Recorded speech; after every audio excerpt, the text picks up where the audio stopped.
नमस्कार प्यारे विद्यार्थियों, जैसा कि आप जानते थे कि हम गणित के कुछ महत्वपूर्ण क्वेश्चनों के ऊपर चर्चाएं कर रहे थे और इसी चर्चा के अंदर हमारे पास जो नेक्स्ट क्वेश्चन है वो है 46वां नंबर क्वेश्चन। बड़ा ही आसान सा क्वेश्चन है कि ये 2,02,000 को अंकों के रूप में लिख के दिखाइए। बस आपको से कह दिया और आपने इसको कर दिया। अब इतना आसान सा क्वेश्चन है, अगर आपने थोड़ी सी जल्दबाजी की तो आपके क्वेश्चन को गलत हो सकता है। सबसे पहले हम क्या लिखते हैं, इकाई का स्थान, फिर हमारे पास दहाई का अंक आता है, फिर हमारे पास सैकड़ा का अंक आता है, फिर हमारे पास हजार का अंक आता है, फिर हमारे पास 10,000 का अंक आता है, फिर हमारे पास आता है प्यारे विद्यार्थियों लाख का, और ये लाख तक ही गया तो आगे हमें पढ़ने की आवश्यकता ही नहीं है।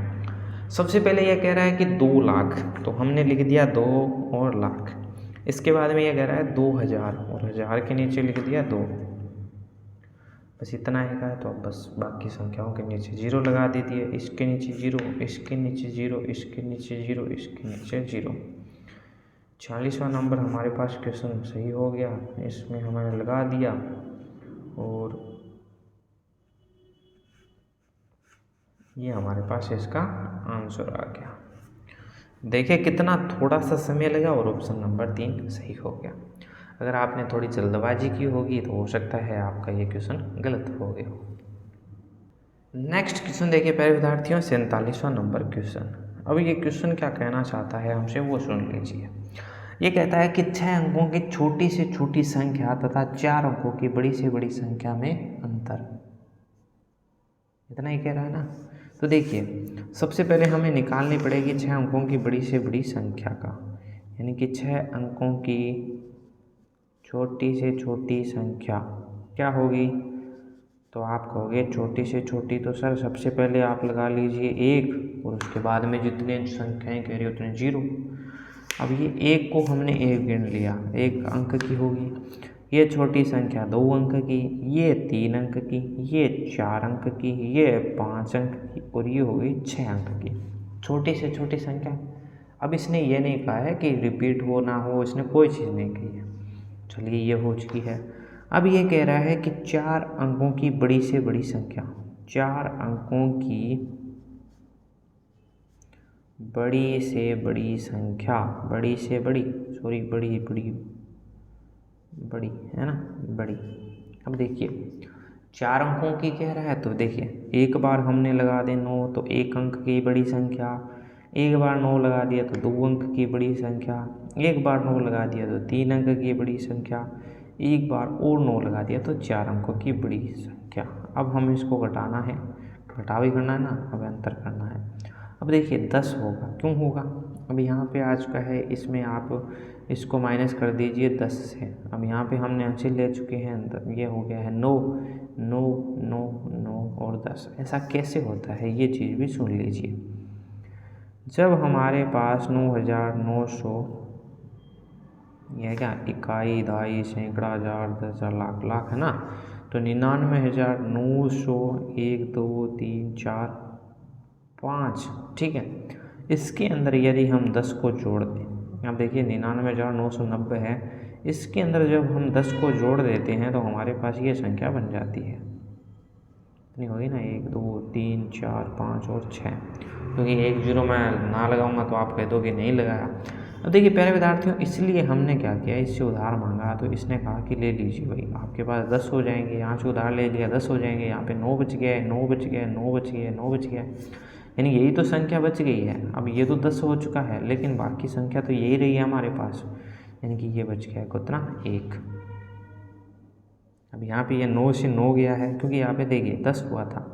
अब ये संख्या वही थे 10 हमारे पास, बाकी कितनी संख्याएं बची है, 9 है, ये 9 है, ये 9 है, ये 9 है, यानी कि अब जितनी भी संख्याएं बची है वो 9, 9, 9, कितनी बार 9 बचा है, देखिए 4 बार, और 9 इस प्रकार से बचा है। 9 से 9 जीरो हो चुका है, 9 से 9 जीरो हो चुका है, 9 से 9 जीरो हो चुका है, यहाँ से बचा है 9, इतना हमारे पास बचेगा।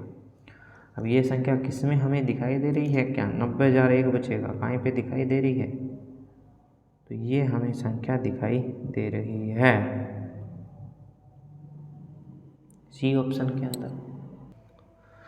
प्यारे विद्यार्थियों, 48वां नंबर क्वेश्चन कहता है कि बस आपको सरल करने पे क्या प्राप्त होगा। इस प्रकार के क्वेश्चन काफ़ी बार पूछे जाते हैं। हर परीक्षा के अंदर ऐसे न ऐसे क्वेश्चन आपको आराम से मिलेंगे। कहीं पे दशमलव होगा, कहीं पे गुणा होगा, कहीं पे भाग होगा। बस आपको थोड़ा सा चिन्हों का ध्यान रखना है, चिन्हों को पहचानते हुए चलना है और आपके क्वेश्चन हो जाएंगे बिल्कुल सही। जैसे कि यहाँ पे देखिए 13 प्लस में 6 इंटू 7 है और यहाँ पे भाग का निशान है। तो सबसे पहले हमें जो ब्रैकेट के अंदर संख्या है उनको हल करना है। जैसे कि यहाँ पे 3 है, यहाँ पे 13 है, प्लस के अंदर 6 इंटू 7 है, यानी कि 6 6 36, 6 7 42, 42 लिख दिया। भाग का निशान पड़े रहने दीजिए, इसको मल्टीप्लाई कर दीजिए, ये आ चुका है 33। ठीक है, माइनस का निशान लगा दिया। 12 माइनस ये है, यानी कि 12 माइनस के अंदर हो गया है 8। अब देखिए इन दोनों संख्याओं को हम जोड़ देंगे। अब देखिए कितना क्या क्या कुछ हो रहा है, यानी कि 3 है गुणा के अंदर, इसको जोड़ा 5 आ गया, इसको जोड़ा 5 आ गया, बड़े में हमारे पास आ रहा है 33। ठीक है, माइनस के अंदर इसमें से इसको घटाया तो 4 बचा, ये बच रहा है। इसको इससे काटा तो 11 पे कट गया, इसको इससे काटा तो 5 पे कट गया, यानी कि 5 माइनस 4 हुआ है यहाँ पे।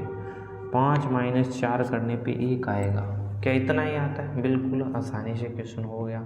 और ऐसे ही हमें आंसर दे रखे हैं 0 1 2 और 9।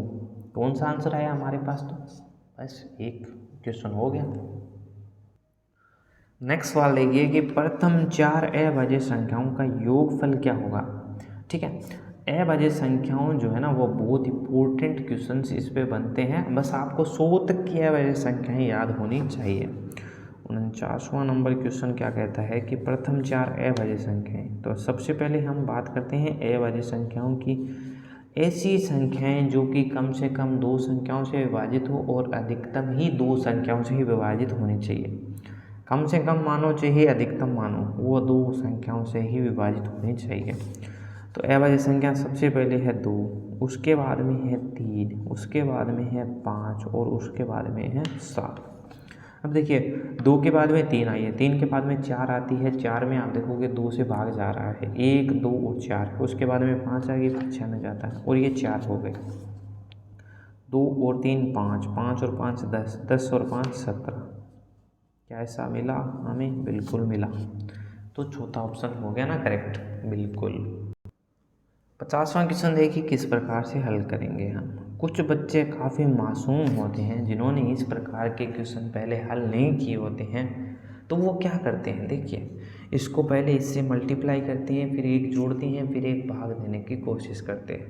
तो पहले विद्यार्थियों आपको ऐसा नहीं करना है, क्योंकि आपने एक चीज़ सीख के आए हो, ये दशमलव भिन्न, यानी कि ये भिन्न कब बनती है?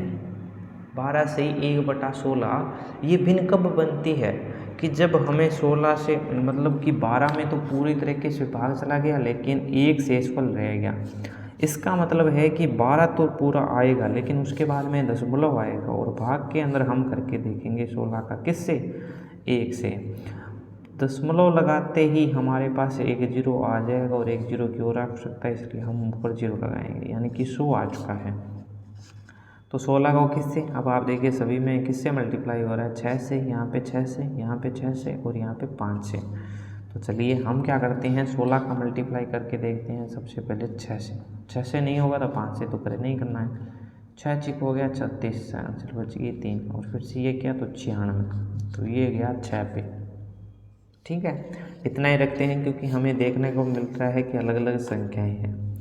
तो 12.00 में हम जोड़ देंगे कितना? 0.06 को। तो देखिए क्या आज का है 12.06, और आगे आप चाहो तो कर सकते हो, क्योंकि इसमें देखिए 96 जब हम करेंगे तो यहाँ पे बचेगा 4, है ना, और 4 है तो ये 40 बन जाएगा, क्योंकि दशमलव लग रखा है तो हम 1 0 तो लगा ही सकते हैं। इतना तो वो रह ही रहा है कि आप 1 0 लगाइए अपनी मर्जी से। बड़ा प्यारा सा क्वेश्चन है। इसके बाद में आप 2 गुना करेंगे तो 2 पे हमारे आएगा 32, फिर ये बचेगा 8 0, फिर आप 5 से करोगे तो 8 5 40, तो कंप्लीट हो जाएगा ना, सॉरी 16 5 40 80। हो जाएगा कंप्लीट। बिल्कुल आसान से क्वेश्चन है, इस प्रकार से हम इन क्वेश्चनों को हल कर सकते हैं। अब आपके जितने भी डाउट्स हैं उनको आप हमें कमेंट के माध्यम से पहुंचाइएगा, हम आपको उनका क्वेश्चनों का आंसर देने का प्रयास करेंगे। Thank you.